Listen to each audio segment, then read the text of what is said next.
Décision Plus est au service des investisseurs boursiers depuis 1987, au tout début de l'autonomie boursière. Notre logiciel de graphique Market Vision Plus et notre logiciel de code dynamique Trader Plus en ont fait sa renommée. Nous sommes encore ici parce que nous évoluons sans cesse et que nous servons bien nos clients.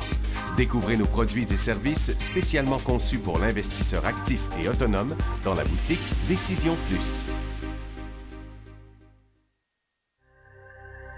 Le logiciel de graphique Market Vision Plus est en français. C'est le logiciel le plus utilisé par les investisseurs de chez nous. C'est lui que vous voyez dans le feu de l'action.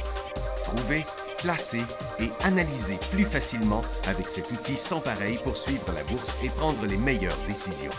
Gardez vos titres à l'œil avec Market Vision Plus. Consultez la boutique Décision Plus pour en faire l'essai pendant 10 jours sans aucun frais, c'est garanti. Laissez-nous vous guider pour analyser la bourse et prendre vos décisions. Les analystes de Guru.tv feront tout le travail pour vous. De minute en minute, nous classons les titres selon leur situation technique. Nous révélons les signaux d'achat et de vente. Nous publions des recherches poussées et nous prodiguons des conseils en temps réel. Ça commence avant l'ouverture et ça se poursuit jusqu'à la fermeture des bourses. Profitez de chaque cycle boursier avec Guru.tv. Trader Plus, l'instrument du day trader. 50 cotes qui clignotent en même temps. Autant de listes que vous voulez. Graphiques à la seconde. De 3 à 30 graphiques. Des alarmes à volonté. Des listes de cotes préparées. Des modèles graphiques préparés. Prêts à faire feu. Achetez, vendez avec Trader Plus.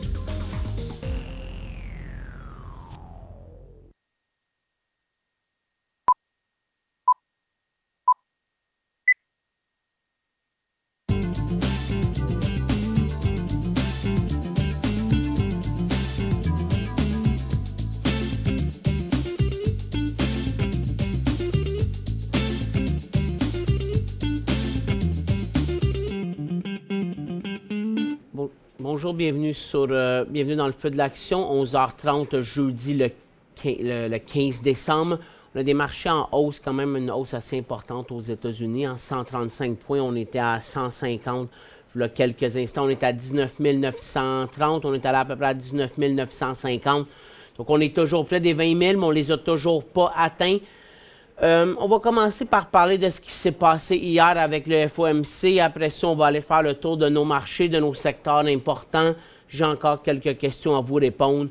Puis ça devrait pas mal être ça, l'émission.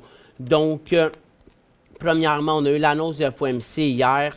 On a augmenté le taux. Ça, c'est pas du tout une surprise de 0,25 points.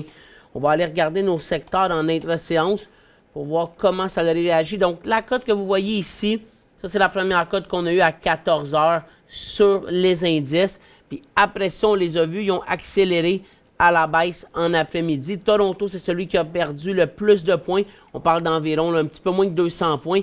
Aux États-Unis, on a déjà tout repris cette baisse-là aujourd'hui. Au Canada, on en a repris peut-être non, pas la moitié même, mais on perdait déjà 100 points au Canada. Donc, à peu près la moitié, grosso modo, peut-être un petit peu moins. Donc, hausse de taux. Le comité a aussi dit que les hausses de taux allaient être graduelles en 2017 puis qu'elles allaient toujours être dépendantes des données économiques. La grosse différence qu'il y a eu avec la rencontre d'hier par rapport à la rencontre qu'il y avait eu 3 mois avant où il y avait eu d'autres prévisions puis d'autres... puis le plus important, c'était le graphique, le chart que tous les membres de la Fed font pour dire où ils voient les taux en 2017 puis combien de hausses ils voient. Donc, en septembre, ils voyaient 2 hausses de taux en 2017. Suite à l'élection de Trump, donc depuis son élection, on sait que les taux obligataires aux États-Unis sont en forte hausse. Ils ont d'ailleurs ils ont touché des nouveaux hauts hier, pas des nouveaux hauts à vie, mais des nouveaux hauts dans le dernier cycle. Il y a aussi l'inflation qui montre un petit peu des signes d'accélération, même si elle reste faible sur une base mensuelle. Puis, on pense aussi que la croissance pourrait accélérer plus rapidement suite à ces plans de baisse d'impôts corporatifs individuels puis de relance des infrastructures. Donc, maintenant, les membres de la Fed voient 3 hausses de taux potentielles plutôt que 2. On peut penser que chaque hausse va être de 25 points de base ou de 0,25%. Donc, ça, c'est la grosse différence. Puis, c'est vraiment cette phrase-là qui explique la chute qu'on a eue des marchés. Le marché peut-être ne s'attendait pas à ça, c'est la seule différence qu'il y a eu. Donc, on a eu une baisse des indices. L'or a chuté quand même beaucoup ici hier. On le voit bien, ça c'est le mouvement de l'or. On a perdu 15 $ hier, on en perd à peu près 15 aussi aujourd'hui. L'argent hier, on a eu une légère baisse, mais on a une forte baisse aujourd'hui. Le gaz hier n'a pas du tout bougé. Puis le pétrole qui était déjà en baisse, on a accéléré un petit peu. Aujourd'hui, on a rebaissé un peu, mais on est stable depuis le début de la journée. Puis pourquoi il y a eu toute cette chute-là dans l'or, dans le pétrole? C'est principalement dû au dollar américain, là, qui a fait une forte hausse hier, puis qui continue à pousser fortement aujourd'hui aussi. On va se mettre avec un 5 minutes, 150 périodes. Donc, on va bien voir. Donc, hier, on était complètement légèrement négatif. À 2 heures, on a eu une forte accélération, puis on a continué aujourd'hui. Parce qu'il y a une chose qu'il faut savoir, c'est que cette hausse de taux-là qu'on a eu hier, ça, c'était pas une surprise. Depuis environ 5 semaines, depuis l'élection des États-Unis, dont un bon 3-4 semaines, là, que les contrats à terme où tu peux voir les taux, là, ils montrent qu'il y a 90 à 100% de chance d'une hausse de taux. Donc, les marchés n'ont pas été surpris par cette hausse de taux-là hier. C'est vraiment le nombre de hausses de taux là, qui a fait créer une pression à la baisse. Puis on voit que rapidement, cette hausse de taux-là qui est passée de 2 à 3, là, mais aujourd'hui, c'est peut-être plus tout à fait important. Ça reste important pour le dollar américain, mais les marchés, eux autres, ont tout repris à la hausse. Même quand les marchés savent à quoi s'attendre, qu'il n'y a pas d'incertitude, mais ils vont voir ça davantage aussi, là, la hausse de taux d'hier, ils vont voir ça positivement. Puis c'est pour ça qu'on a eu une hausse un mouvement quand même assez fort depuis l'élection de Trump. Puis c'est pour ça que ça pourrait continuer encore.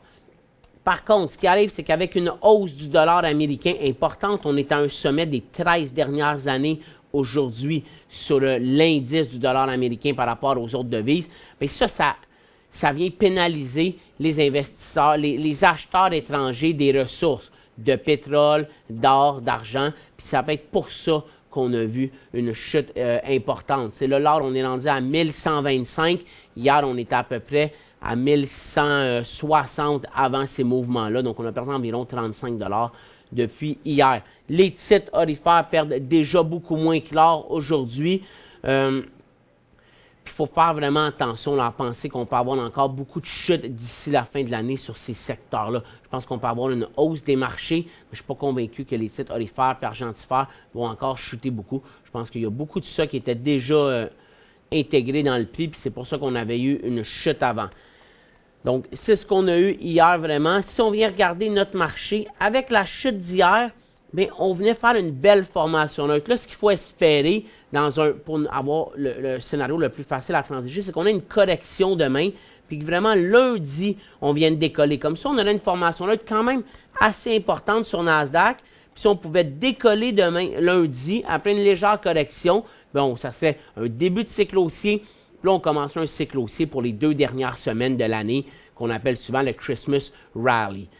Sur le Dow, la situation est un petit peu moins claire, mais tant qu'on reste à l'intérieur des sommets des 2 derniers jours, on a une formation neutre. Sur le S&P 500, en ce moment, c'est vraiment là qu'on a la plus belle formation. Demain, là, il faudrait une légère correction, puis après ça, lundi, une grosse cote à la hausse. Du côté du TSX, la situation est un petit peu différente. Hier, en raison du décrochage des titres de métaux, d'or et d'énergie, mais on est venu décrocher sous notre tendance de novembre. Donc, même si on rebondissait encore aujourd'hui, puis on rebondissait lundi pour passer en cycle haussier, mais ça serait une 3e journée de hausse de suite. Ça serait moins intéressant. Donc, les États-Unis semblent plus intéressants pour le restant de l'année. On s'en va à la légère pause là, de quelques secondes, puis on revient après avec le reste des explications.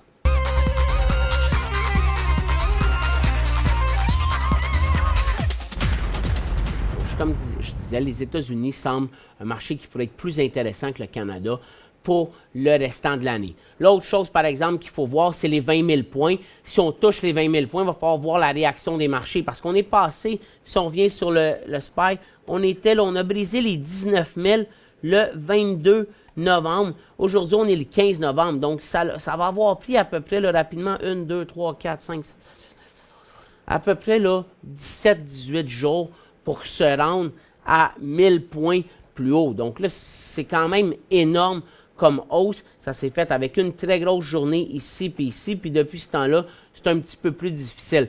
Mais donc, ça va être de voir la réaction des marchés quand on va atteindre les 20 000. Si on l'atteint, mais disons qu'on venait à décoller lundi sur les bourses, mais c'est lundi qu'on l'atteindrait. Puis là, il faudrait voir si après avoir touché les 20 000, qui va être le nouveau seuil psychologique, on va avoir une correction en se disant que ça n'aura pas pris un mois de passer de 19 000 à 20 000 points, ou si on va poursuivre l'euphorie parce qu'on est dans le temps des fêtes.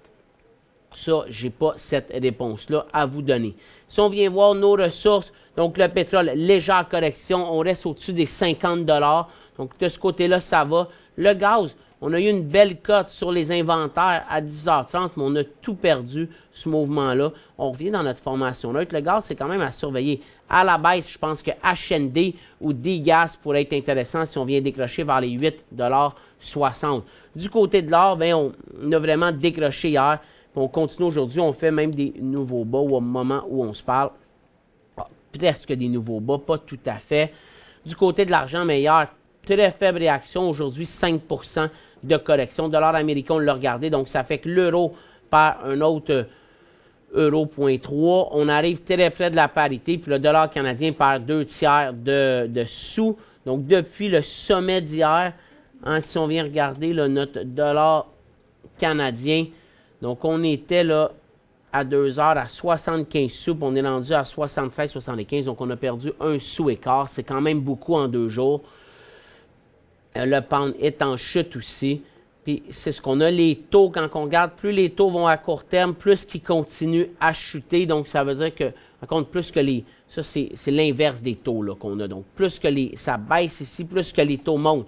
Donc, on voit que c'est les taux avec les plus petites échéances qui montent le plus rapidement en ce moment aux États-Unis. C'est normal, ils se réajustent à la hausse de taux, puis ils se réajustent surtout au nombre de hausses de taux qu'on pourrait avoir en 2017. Par contre, le nombre de hausses de taux qu'on va avoir en 2017, c'est très subjectif. Comme exemple, quand on avait augmenté les taux en décembre 2015, l'année passée, c'était le 15 décembre, les membres de la Fed avaient dit qu'ils s'attendaient à 4 hausses de taux en 2016. On en a eu une 12 mois plus tard. Donc, cette hausse de 3 taux-là, c'est pas coulé dans le béton. Ça peut être plus ou ça peut être moins. Puis ça va vraiment dépendre si les nouvelles politiques de la nouvelle administration aux États-Unis, ils vont porter réellement leurs fruits. Est-ce qu'on va avoir une croissance qui va accélérer, puis une inflation aussi? Si c'est le cas, la Fed va devoir réagir. Mais si son plan n'amène pas les effets escomptés, on pourrait voir moins de hausse de taux. Ça, c'était l'explication. On va aller voir nos bourses asiatiques et européennes. Donc, donc le Nikkei réagit très peu. On a poussé avant de redégonfler. Ça fait 4 jours qu'on a la même cote depuis le début de la semaine. En Chine, par contre, on a perdu 1,8 %. Puis dans toutes les bourses émergentes aussi, on est en forte baisse. Depuis hier, 2 heures, sur les indices, on perdait à peu près 2 % au Brésil, en Inde, en Chine, en Russie. Pourquoi? Parce qu'avec la hausse de taux aux États-Unis, les investisseurs internationaux, ça devient moins intéressant d'aller investir leur argent dans ces pays-là. La prime de risque ne vaudra pas assez la peine. Ils peuvent venir investir leur argent aux États-Unis dans un milieu qui est plus stable politiquement, même si c'est encore drôle maintenant. Mais puis puisque les taux d'intérêt augmentent, mais ça peut valoir la peine d'investir dans des obligations américaines. Maintenant, les rendements vont être quand même plus intéressants que 6, 7, 8 mois. Tandis que les rendements dans les obligations émergentes, oui, sont plus élevés, mais le risque est plus fort aussi. Donc, quand la prime de risque ne vaut plus la peine, bien, on rapatrie les capitaux vers les marchés qui sont plus stables puis qui offrent des meilleures perspectives. En ce moment, c'est les États-Unis. Donc, la Chine puis les autres pays émergents pourraient avoir des difficultés en 2017 si on continue à augmenter les taux graduellement puis qu'on voit un rapatriement des fonds. On le sait, en Chine, on fait quelquefois la nouvelle, mais ça fait 5-6 mois que les réserves monétaires ils diminuent. Mais ça, c'est parce que le monde, ils vendent leur... en fin de compte, ils vendent leur yuan pour acheter des dollars américains principalement. Puis la Chine est obligée d'intervenir sur son marché de change pour garder une valeur avec le yuan, puis qui ne tombe pas trop rapidement. Donc, il faut qu'ils vendent leur devise américaine qu'ils détiennent dans leur réserve de change pour essayer d'aller stabiliser le yuan par rapport au dollar américain. Donc, les réserves de change de la Chine devraient aussi continuer à diminuer dans le restant de l'année. Du côté de Londres, bien là, on a fortement accéléré. On est rendu à 0,75% en élan haussier ici aussi. L'Europe et Londres, c'est quand même des marchés aussi qui sont politiquement stables. C'est intéressant. Puis les taux en Europe pourraient suivre à moins grande échelle les taux aux États-Unis. Du côté de l'Europe, on avait l'indice PMI manufacturier qui montrait une hausse importante dans la zone euro. On a monté de 1,2 points à 54,9. On sait qu'au-dessus de 50, on est en expansion. On a la Banque d'Angleterre qui a gardé son taux directeur inchangé. On s'en va à la pause. On va revenir avec les nouvelles, les secteurs importants, puis après on répond à vos questions. Pour joindre Michel Carignan et son équipe par courriel, écrivez à michelcarignan@decisionplus.com. 5 bonnes raisons de gérer vos investissements avec Banque Nationale Courtage Direct. Des frais de commission fixes à 9,95 en tout temps pour tous les clients et à partir de seulement 6,95 si vous êtes un investisseur actif. Aucun frais d'administration annuel si vous détenez plus de 20 000 $ dans vos comptes. La possibilité d'ouvrir des comptes enregistrés en devise américaine. Des outils performants afin de faciliter vos prises de décision. Un service à la clientèle primé et un niveau de satisfaction parmi les plus élevés de l'industrie. Pour en savoir plus, visitez le bncd.ca ou appelez-nous dès maintenant. Décision Plus est au service des investisseurs boursiers depuis 1987, au tout début de l'autonomie boursière. Notre logiciel de graphique Market Vision Plus et notre logiciel de code dynamique Trader Plus en ont fait sa renommée. Nous sommes encore ici parce que nous évoluons sans cesse et que nous servons bien nos clients. Découvrez nos produits et services spécialement conçus pour l'investisseur actif et autonome dans la boutique Décision Plus.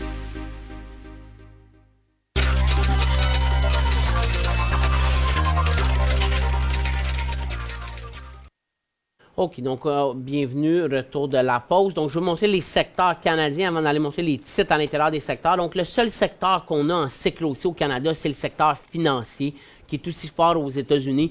On le sait, hein, à mesure que les taux vont augmenter, que les taux obligataires montent, mais c'est bon pour les banques, puis c'est surtout bon pour les assurances. Aujourd'hui, les deux seuls titres en élan haussier au Canada, c'est Manulife puis Sun Life. Dans le secteur financier, puis j'ai aussi un mouvement à vous montrer dans les assurances américaines. Donc, c'est le seul secteur qui décolle. Si on vient regarder ça ici, donc on a la Royale qui fait nouveau sommet, la CBC qui pourrait donner un élan, elle, la Banque de Montréal aussi, la Nationale. Donc, c'est surtout la Royale qui monte. Mais là, je ne comprends pas pourquoi je n'ai pas mon secteur financier ici. Ah, ça vient de changer. Donc, on voit, j'ai Manulife qui est en élan aussi. Ça, c'est le plus intéressant. Puis Sun Life dans une moindre mesure. Donc, le plus beau, c'est Manulife au Canada. Puis après ça, si on vient voir nos autres titres, là, PowerCorp, PowerFin, ils réagissent beaucoup moins. Puis aux États-Unis, bien, regardez le sous-secteur des assurances-vie. Donc, décollage, Manulife en premier, Sun Life, après ça, on a MetLife qui donne un élan, Unum Group aussi, Prudential. Donc, ces titres-là réagissent aujourd'hui. Hier, il était en baisse parce que le marché, hier, là, la réaction a été étrange. Mais là, aujourd'hui, on repart à la hausse. Puis c'est surtout là, le fait qu'il va y avoir plus de hausse de taux qui favorise ces titres-là. Donc, il y aurait possibilité d'ouvrir des positions dans les assurances. Au Canada, le plus beau, c'est Sun Life. Puis je pense qu'aux États-Unis, c'est MetLife ou Unum Group ou Prudential. Prudential, c'est une entreprise davantage anglaise de l'Angleterre. Donc, si on veut des titres plus américains, bien, c'est vraiment MetLife et Unum Group. Je ne suis pas trop certain. C'est quand même des titres internationaux là, partout. Donc, Manulife, le plus beau au Canada. Dans les secteurs qu'on a de baissier, bon, on a les mines qui ont fait une tentative de rebond.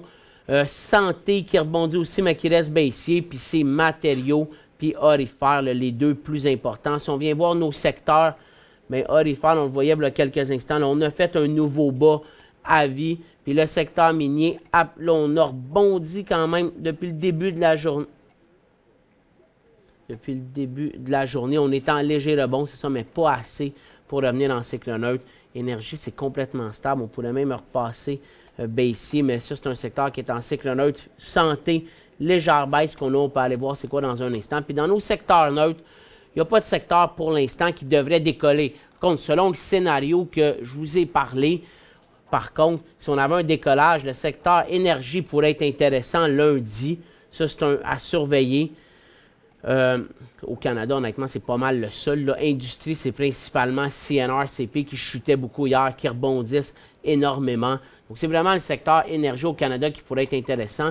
Mais si on vient voir nos secteurs américains, énergie aux États-Unis, il est moins beau qu'au Canada. Matériaux, c'est aussi juste un rebond. Or, ça chute autant. Mais là, on a finance qui n'a pas encore décollé aux États-Unis qui pourrait décoller. Le secteur de l'industrie, il me semble plus intéressant aux États-Unis. Puis consommation discrétionnaire est à surveiller. Conso de base moins. Techno, il n'y a pas vraiment de point d'entrée en ce moment. On repart à la hausse. Donc, ça va vraiment être là, aux États-Unis, les secteurs à surveiller. Là. Énergie, mais pas tout à fait, mais surtout finance, industrie, consommation discrétionnaire qui pourraient être les plus intéressants si on avait un décollage lundi dans un monde idéal. Dans les nouvelles qu'on a aujourd'hui aux États-Unis, bon, je voulais vous montrer l'indice, le iShare MSCI Emerging Market, là, pour vous montrer la baisse qu'on a hier. On est passé de 36,32 à 35,24. Donc, on parle d'à peu près 1,20 $, 1,30 $. C'est presque 3% de chute, puis ça, c'est sur le iShare. Après ça, on a Stone Energy qui s'est placé sous la protection de la faillite, mais ils vont continuer leur plan de réorganisation qui est supporté par ses prêteurs et ses porteurs d'obligations.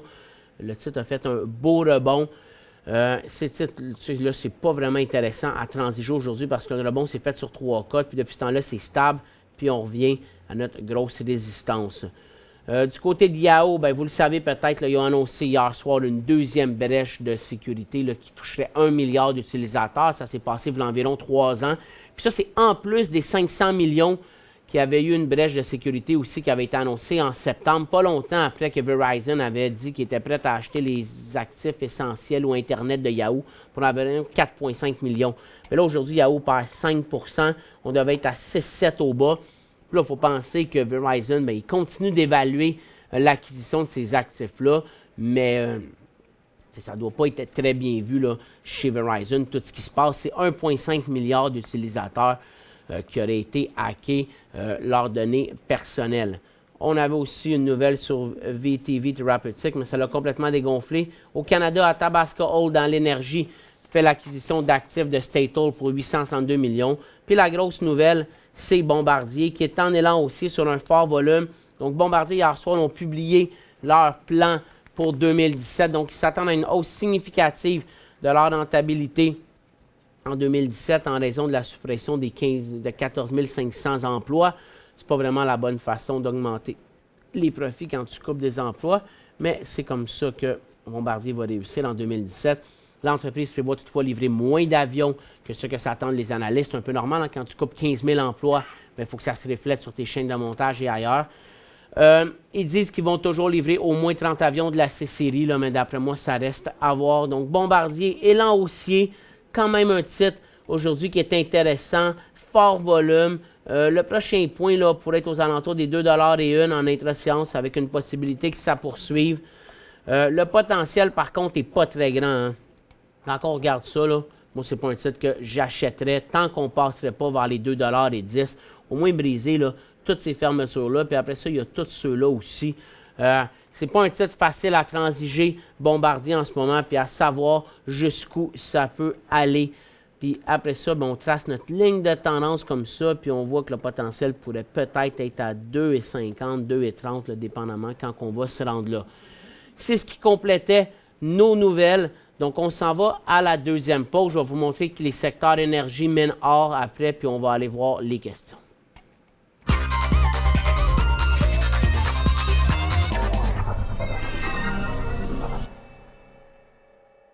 5 bonnes raisons de gérer vos investissements avec Banque Nationale Courtage Direct. Des frais de commission fixes à 9,95 en tout temps pour tous les clients et à partir de seulement 6,95 si vous êtes un investisseur actif. Aucun frais d'administration annuel si vous détenez plus de 20 000 $ dans vos comptes. La possibilité d'ouvrir des comptes enregistrés en devise américaine. Des outils performants afin de faciliter vos prises de décision. Un service à la clientèle primé et un niveau de satisfaction parmi les plus élevés de l'industrie. Pour en savoir plus, visitez le bncd.ca ou appelez-nous dès maintenant. Laissez-nous vous guider pour analyser la bourse et prendre vos décisions. Les analystes de Guru.tv feront tout le travail pour vous. De minute en minute, nous classons les titres selon leur situation technique. Nous révélons les signaux d'achat et de vente. Nous publions des recherches poussées et nous prodiguons des conseils en temps réel. Ça commence avant l'ouverture et ça se poursuit jusqu'à la fermeture des bourses. Profitez de chaque cycle boursier avec Guru.tv.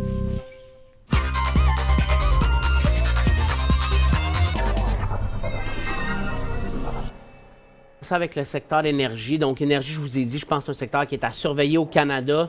Donc, dans les titres intéressants, dans les formations neutres, là, on a Canadian Energy Services qui pourrait entamer un cycle demain, probablement. Cameco à surveiller, intéressant pour l'intra-séance aujourd'hui. On a eu un mouvement, puis là, on est au sommet. Sur le prochain point d'entrée, là, on s'approchait d'un élan aussi sur la journée. Suncor aussi pourrait être beau. Calfrax, Mullen. Encana, il faudrait qu'il pousse un peu, il vient de dégonfler. Paramount est dans une belle formation neutre. Même chose avec Surge Energy. Whitecap, qui a quand même du bon potentiel dans sa formation neutre. On a à peu près un 3,5% minimum. Birchcliff, même chose, hein, de 9,86 avant qu'il soit en élan à 10,40. On parle quand même d'environ un 5-6%. Precision Drilling, même chose. Secteur énergie, c'est un des plus beaux au Canada en ce moment. Plusieurs titres qui ont un potentiel de décoller si on a un décollage. Du côté du secteur aurifère, ça fait longtemps qu'on parle de plus détenir de position haussière. Donc, vous ne devriez pas avoir de position haussière dans votre portefeuille. Si vous avez des positions baissières, tant mieux. Moi, je n'achèterai pas davantage des baissiers aujourd'hui. Ça se transige toujours intra-séance, je pense, avec HGD ou même les titres qu'on peut vendre à découvert en intra-séance, mais je pense que le potentiel reste limité à court terme sur les titres aurifères. Puis dans le secteur minier, on a un rebond. Labrador Iron Ore, mini rebond dans sa formation neutre. Teck aujourd'hui peut continuer son rebond. Donc on aurait même un point d'entrée à 29,35 ici. Là, le BDAS qui est un petit peu dégonflé. Puis si on achetait un point d'entrée ici, on pourrait sortir là, en intra-séance vers les 29 $. Ça ferait un léger, vraiment pas une grosse perte. Je pense que le secteur pourrait rebondir encore. First Quantum, sur un support quand même important, pourrait rebondir dans sa formation neutre. Freeport qu'on a ici, lui, il était plus fort que ça tantôt. Là, on vient d'avoir quelques codes de baisse. C'est ça, on vient là, depuis à peu près, là, juste depuis l'émission, on a perdu en fin de compte toute la hausse. Si on vient voir nos secteurs au Canada, on va juste effacer les lignes. Bon, mine reste neutre, énergie aussi. Donc, la baisse de Freeport a été compensée par d'autres mouvements. On a Tao là, qui décroche complètement, mais le secteur minier, là, c'est vraiment de l'intra-séance. Si on a un rebond qui se poursuivrait, le plus beau me semble Tech, First Quantum en deuxième. Ça, c'est les secteurs les plus intéressants. Consommation discrétionnaire, on rebondit fort. C'est Choc qui redécolle, mais on a Restaurant Brand qui pourrait repartir en élan haussier. Magna qui a été faible les 2 derniers jours, c'est juste un rebond. Puis on a Enercare qui est en baisse. Donc, dans les secteurs en ce moment, c'est finance, assurance, puis énergie, qui a du potentiel réel. Dans le secteur industrie, là, bien, la grosse chose, je vous l'ai dit, c'est CNR, CP. Toromont reste intéressant pour un potentiel d'élan haussier. Russell Metal aussi, Transforce. Donc, industrie, c'est un secteur qui reste à surveiller. Puis aujourd'hui, on sait qu'on a Bombardier en élan. Plusieurs titres dans des formations là, dans le secteur industrie. On arrive à vos questions. C'est des questions d'hier. Pouvez-vous analyser VNR? On a eu un gros volume hier. On peut aller voir si c'était juste un block trade. C'est un gros volume ici, mais... ouais, donc c'est un gros volume ici, là. Mais c'est pas mal tout. Valiner, là, il serait en... C'est un titre qu'on va acheter, Valiner, si on va aller chercher le dividende. Je ne sais plus s'il est mensuel ou trimestriel. C'est un titre, c'est l'ancien Gaz Métro. Hein. Ce n'est pas des titres qui bougent beaucoup. C'est un cycle baissier qu'on a quand même un long couloir baissier. Moi, je ne toucherai pas à ce titre-là tant qu'on n'aurait pas inversé le couloir. PLI, est-ce un achat bientôt? Pas la dernière fois que je l'ai regardé. PLI, là, il ne faut pas se faire prendre avec le premier rebond. Moi, j'achèterais uniquement sur le deuxième mouvement. Regardez, ici, il avait l'air beau. Ici, il avait l'air beau. Puis ça ne marche pas. Donc, même s'il décolle ici à 2,8, on pourrait le transiger en intra-séance, mais j'aurais peur, moi, que ce 2,8-là, il nous rechute après ça à la baisse. Achat de 20 000 NDM à 2,30 $. Vous êtes à 2,14 $. on a un cycle ici. La question à savoir où on sort, il y aurait possibilité de sortir à 2 $ qui serait plus bas qu'aujourd'hui. Puis sinon, mais c'est la ligne de tendance 1,85 $. Vous l'avez acheté ici et vous l'avez acheté hier avant le FOMC. C'est quelque chose qu'on parle souvent puis qu'on déconseille souvent. Vous en avez acheté aussi quand même beaucoup. Donc, moi, je vous dirais à 2 $ sur un nouveau bas, vous pouvez sortir.